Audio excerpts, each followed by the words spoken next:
নমস্কার বন্ধুরা, আমাদের চ্যানেলে আপনাদের স্বাগত। আজকের ভিডিওতে আমরা আলোচনা করব বিশ্বকর্মা পূজা পালনের সময় কোন তিনটি খাবার খাওয়া উচিত নয় এবং কেন এটি পালনীয়। বিশ্বকর্মা পূজা শ্রমজীবী ও কারিগর সম্প্রদায়ের কাছে একটি অত্যন্ত পবিত্র দিন, যেখানে তারা তাদের যন্ত্রপাতি ও কারখানার সরঞ্জাম পূজা করেন। তাই পূজার দিনটি শুদ্ধভাবে পালন করা অত্যন্ত গুরুত্বপূর্ণ। আসুন জেনে নিই সেই তিনটি খাবার সম্পর্কে যা এই দিনে এড়িয়ে চলা উচিত। বিশ্বকর্মা পূজা পালনের সময় তামাসিক খাদ্য যেমন মাংস, মাছ, ডিম খাওয়া উচিত নয়। হিন্দু ধর্মে পূজা অর্চনার সময় তামাসিক খাবার এড়িয়ে চলা হয়, কারণ এই ধরনের খাবার মানুষের মনকে অশান্ত এবং অলস করে তোলে। পূজার দিনটি আত্মাধিকতার দিন। বিশ্বকর্মা দেবতার আশীর্বাদ লাভের জন্য শুদ্ধ ও পবিত্র মনোভাব বজায় রাখা প্রয়োজন। তামাসিক খাদ্য গ্রহণ করলে আমাদের মন ও শরীর পবিত্র ভাব থেকে বিচ্যুত হতে পারে। হিন্দু ধর্মের প্রাচীন রীতিতে পুজোর দিনে নিরামিষ খাবারের গ্রহণের নির্দেশ দেওয়া হয়েছে।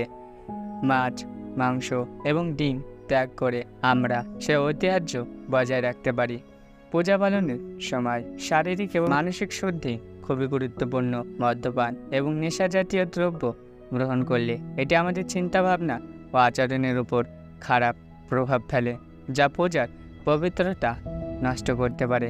পূজার সময় আমাদের পূর্ণ মনোযোগ এবং ভক্তি বিশ্বকর্মা দেবতার প্রতি নিবেদিত হওয়া উচিত। মদ্যপান করলে এই ভক্তি ও সমর্পণে ব্যাঘাত ঘটে। বিশ্বকর্মা পূজা অনেক মানুষ একত্রে পালন করেন, বিশেষত শ্রমজীবী ও কারিগর সম্প্রদায়। তাই পূজার পরিবেশ শান্তপূর্ণ ও সমবায়মূলক হওয়া দরকার, যা মদ্যপানের কারণে নষ্ট হতে পারে।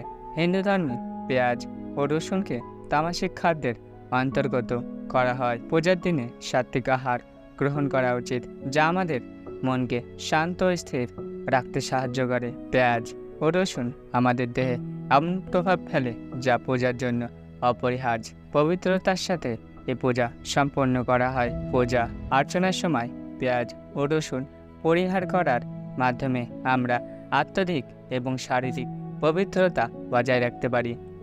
এটি আমাদের পূজা ও আচারকে আরও শুদ্ধ করে তোলে।